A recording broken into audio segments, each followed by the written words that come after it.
हम देख रहे हैं चैप्टर 1 स्टैंडर्ड 9 जिसमें हमने एक्सरसाइज 1.3 ऑलरेडी स्टार्ट कर दिया था। हमने इसमें क्लियर किया था आपको terminating and non terminating decimal expansions क्या होते हैं, रियल नंबर कैसे रिकॉग्नाइज किए जा सकते हैं। ठीक है, अभी जो हम देख रहे हैं right the following in decimal expansion, जो फर्स्ट क्वेश्चन एक्सरसाइज 1.3 का। तो यहाँ हम देख रहे हैं exercise 1.3 question number 1। Question number 1 देख रहे हैं हम अभी, जिसमें कहा गया है right the following decimal form and से काइंड ऑफ डेसिमल एक्सपेंशन। तो पहला वाला क्वेश्चन है जो जिसमें लिखा गया है 36/100। 36/100 डिनोमिनेटर में क्लियरली दिख रहा है भाई 2 जीरो से, यानी मैं इसे लिख सकता हूँ 0.36, यानी 2 डिजिट के आगे पॉइंट आएगा 1 और 2। क्वेश्चन नंबर 2 है जैसे जिसमें कहा गया है 1/11। भाई डेफिनेटली इसका जो डेसिमल एक्सपेंशन आएगा 1/11 का, वो नॉन टर्मिनेटिंग रिकरिंग होगा। कैसे बता सकते हैं नॉन टर्मिनेटिंग रिकरिंग? तो यहाँ पर देखिए 1/11, यहाँ पर मैं रफ वर्क की लाइन ड्रॉ कर रहा हूँ, ये रफ वर्क है।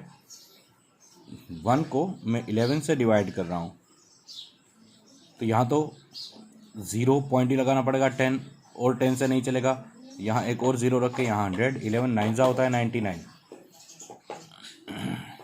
अगेन 1 आ गया भाई, तो 0 लगाया मैंने, एक 0 से काम चलने वाला नहीं है, तो एक और 0 लगाऊंगा क्वोशंट पे और यहाँ पर, तो अगेन 100 आ गया, अगेन 11 9 99, अगेन 1 आ रहा है। तो ये तो कंटिन्यूसली चालू रहेगा, यानी ये 0.090909, यानी इसे मैं लिख सकता हूँ 0.09 बार। बार किस लिए? बिकॉज 2 डिजिट है, 2 डिजिट का जो ब्लॉक है वो कंटिन्यूसली रिपीट हो रहा है। अभी सिमिलरली जो थर्ड क्वेश्चन है, देखते ही पता चल जाएगा भाई, अगर डिनोमिनेटर 2 या 5 या फिर 2 × 5 के फॉर्म में है तो देखिए यहाँ पर ये है 4 इंटीजर 1/8। अब इसे मैं लिख सकता हूँ 8, तो एज इट इज़ डिनोमिनेटर 8 4 32 + 1 33/8 हो गया। ठीक है, अब ये टर्मिनेटिंग होगा डेफिनेटली, क्यों? तो यहाँ पर मेथड देखिए आप, तो 33 8 यानी 2 की कोई पावर है, कौन सी पावर है भाई? क्यूब। अब 8 यानी क्यूब ऑफ 2, मैंने कहा था आपको 5 × 2 के फॉर्म में होना चाहिए यार, नहीं है तो हम इसे कन्वर्ट करेंगे 5 × 2 में। जैसे 2�3 है, 2 की जितनी भी पावर है उतनी ही 5 की पावर से मैं मल्टीप्लाई करूंगा, यानी क्यूब ऑफ 5 से मल्टीप्लाई करके क्यूब ऑफ 5 से मैंने डिवाइड कर दिया। अब क्यूब ऑफ 5 मुझे पता है 125 होता है, तो 33 × 125 125। सिमिलरली 5 2 10, 10⁻², सॉरी 5 2 10, 10⁻3, 10⁻3 यानी ये हो गया 1000। चलो 10 की अगर 3 पावर है तो 1000 हो गया। तो 125 × 33, ये जो मल्टीप्लिकेशन आ रहा है यहाँ रफ वर्क में कर रहा हूँ मैं, 125 × 33,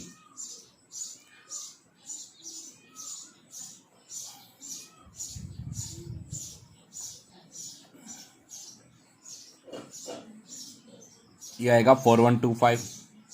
तो ये जो डेसिमल एक्सपेंशन है 4125/1000 टर्मिनेटिंग है डेफिनेटली, बिकॉज 1 2 और 3 डिजिट के पहले पॉइंट आएगा, तो ये रहेगा 4.125। तो ये जो डेसिमल एक्सपेंशन मिला आपको वो मिला टर्मिनेटिंग। ठीक है, ऊपर वाला जो मिला आपको वो मिला नॉन टर्मिनेटिंग। जब आप देख सकते हो यहाँ पर ये डायरेक्ट टर्मिनेटिंग, बिकॉज 10 या 100 या 1000 अगर डिनोमिनेटर में है तो डायरेक्ट कन्वर्ट कर सकता हूँ। यहाँ 8 है यानी क्यूब ऑफ 2, तो क्यूब ऑफ 5 से मल्टीप्लाई करके डिवाइड कर दिया, ये भी टर्मिनेटिंग है।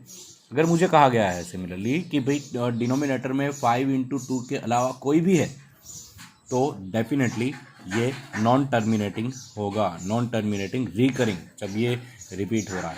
और दूसरी बात कि कभी भी आपको कोई भी फ्रैक्शन, जैसे फ्रैक्शन है, फ्रैक्शन का डेसिमल एक्सपेंशन कभी भी नॉन टर्मिनेटिंग नॉन रिकरिंग नहीं मिल सकता। एज इट इज फ्रैक्शन, ये फ्रैक्शन है, इसलिए इसका जो डेसिमल एक्सपेंशन होगा वो या तो टर्मिनेटिंग होगा या तो फिर नॉन टर्मिनेटिंग रिकरिंग होगा। ठीक है, तभी ये P/Q फॉर्म में लिखा जा सकता है, तभी ये फ्रैक्शन हो सकता है। यानी 2 ही पॉसिबिलिटी आपको देखनी है, या तो ये टर्मिनेटिंग है या तो ये नॉन टर्मिनेटिंग रिकरिंग है। अब टर्मिनेटिंग कब होगा? तो जैसे हमने लास्ट लेक्चर में सीखा था कि 5 डिनोमिनेटर में 5 या फिर 2 या फिर 2 × 5 का फॉर्म हो। ठीक है, अब नॉन टर्मिनेटिंग कब होगा? तो 5 2 या फिर 2 × 5 से अलग कुछ भी हो, कोई भी नंबर, जैसे यहाँ पर 11 है तो ये नॉन टर्मिनेटिंग है। ऐसे बाकी 3 क्वेश्चन है जो आपको करने, खुद से ट्राई करने। अगर नहीं आ रहे आपको then you can comment. Question number 2 में दिया है आपको, यू नो दैट 1/7, अब 7 डिनोमिनेटर में है, डेफिनेटली इसका जो डेसिमल एक्सपेंशन होगा वो होगा नॉन टर्मिनेटिंग रिकरिंग, जो कि यहां पर दिया गया है ऑलरेडी 0.142857, जिसके ऊपर बार है, ठीक है। Can you predict what the decimal expansion of, हमें प्रेडिक्ट करना है decimal expansion of 2/7, 3/7, 4/7, similarly up to 6/7 without actually division, without actually doing the long division, long division नहीं करना है, ठीक है।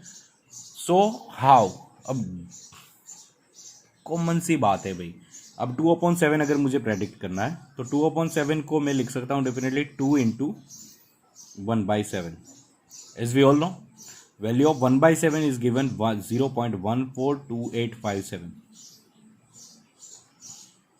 बार, चाहे बार है। मैं इसे अगर मल्टीप्लाई करूं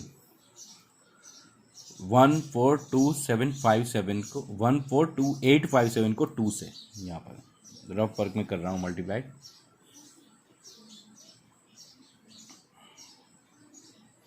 इसको 2 से मल्टीप्लाई कर रहा हूं, 7 2 14, 5 2 10 + 1 11,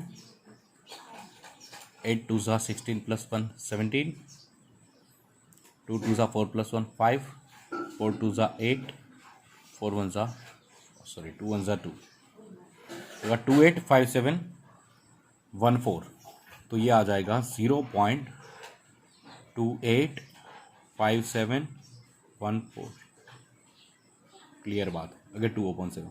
similarly you can find the decimal expansions of 3 into 1/7, 4 into 1/7 and 5 into 1/7, ठीक है। तो ये फर्स्ट 2 क्वेश्चंस थे एक्सरसाइज 1.3 के लिए। अब हमें क्वेश्चन नंबर 3 बहुत ही अच्छा क्वेश्चन है, जिसमें हमें एक्सप्रेस करना है into the form of P/Q, जिसका हम आज एक ही क्वेश्चन देखेंगे, उससे रिलेटेड जो क्वेश्चन है हम नेक्स्ट लेक्चर में देखेंगे, ठीक है। तो एक ही क्वेश्चन देखा है हमने इसमें, देख रहे हैं हम जो, वो है 0.6 बार। अगर मुझे इसे कन्वर्ट करना है P/Q फॉर्म में, आंसर हम यहीं से बता सकते हैं, आंसर इसका 2/3 आएगा। कैसे 2/3 आएगा वो हम देख रहे हैं। जैसे अगर आपके पास सीधा 0.6 बार, मैं एज्यूम कर लेता हूँ let us x is equal to 0.6 bar, यानी 6 6 6 अप टू इन्फिनिटी। ये हो गया मेरे लिए इक्वेशन नंबर 1। याद रखें, आप इक्वेशन नंबर 1 कब दे सकते हैं, जब पॉइंट के बाद जो डिजिट या ब्लॉक हो वो रिपीटिंग फॉर्म में है, जैसे यहाँ पर 6 6 6 6 6 रिपीट हो रहा है, ठीक है, इसलिए मैंने इक्वेशन नंबर 1 दिया। अब कितने डिजिट रिपीट हो रहा है, एक ही डिजिट रिपीट हो रहा है 6, तो मैं दोनों तरफ इक्वेशन को एक 0 से यानी 10 से मल्टीप्लाई करूंगा। तो 10x इज इक्वल टू, यहाँ अगर 10 से मल्टीप्लाई किया तो ये डेसिमल एक पॉइंट पीछे जाएगा, जो कि रहेगा 6.666 अप टू इन्फिनिटी। ये हो गया मेरे लिए इक्वेशन नंबर 2। अब क्या करूंगा मैं, जब इक्वेशन नंबर 1 और 2 मिल गया है, मैं डायरेक्ट 2 - 1 करूंगा। ये कब हो सकता है, ये भी याद रखें कि डेसिमल के बाद यहां पर जो डिजिट्स है, ये डिजिट 6 6 6 6 आ रहे हैं, और यहां भी डेसिमल के बाद जो डिजिट है वो भी 6 6 6, यानी पॉइंट के बाद जो डिजिट्स आ रहे हैं वो सेम है। तभी मैं equation number 2 minus equation number 1 कर सकता हूं, यानी 10x - x हो गया 9x, 6.666, इसमें से 0.666 जाएगा तो बचेगा सिर्फ 6, यानी x इज इक्वल टू 6/9। अब 6/9 को मैं लिख सकता हूं 3 2 6, 3 3 9, then I can write x is equal to 2/3। ये मिला मुझे इसका डेसिमल एक्सपेंशन, या फिर मैं इसे डायरेक्ट भी लिख सकता हूं। देखिए यहां पर अगर MCQ में आए तो 0.6 बार, यानी एक ही डिजिट है, इसका डेसिमल एक्सपेंशन क्या होगा, तो 6 एज इट इज रखना है। पॉइंट के बाद एक ही डिजिट है जो रिपीटिंग ब्लॉक में है, यानी 10 - 1, एक ही डिजिट है तो 10 लेना है, उसमें से 1 माइनस कर देना है, यानी 9, 6/9 यानी 2/3। अब जैसे सपोज आपके पास 0.82 बार है, इसका डेसिमल एक्सपेंशन चाहिए आपको, तो मैं 82 को एज इट इज रखूंगा। डिनोमिनेटर में 2 डिजिट रिपीटिंग ब्लॉक में है, तो 2 डिजिट यानी 100, उसमें से 1 माइनस करूंगा यानी 99, यह आ गया इसका डेसिमल एक्सपेंशन। जैसे सपोज आपको दिया है 11 0.11 बार, 11 बार मतलब 11 को एज इट इज़ रखूँगा, डिनोमिनेटर क्या होगा, तो 2 डिजिट है यहाँ पर, तो 100 - 1 यानी 99, तो 11/99 ये होगा इसका डेसिमल एक्सपेंशन यानी 1/9। कॉमन सी बात है, ठीक है। जैसे इसके हम कुछ एग्जाम्पल्स देखेंगे, will see some more examples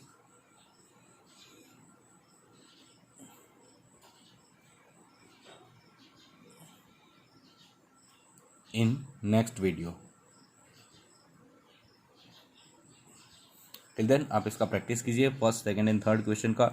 most probably the next video will be uploaded tomorrow. Till then see you and take care.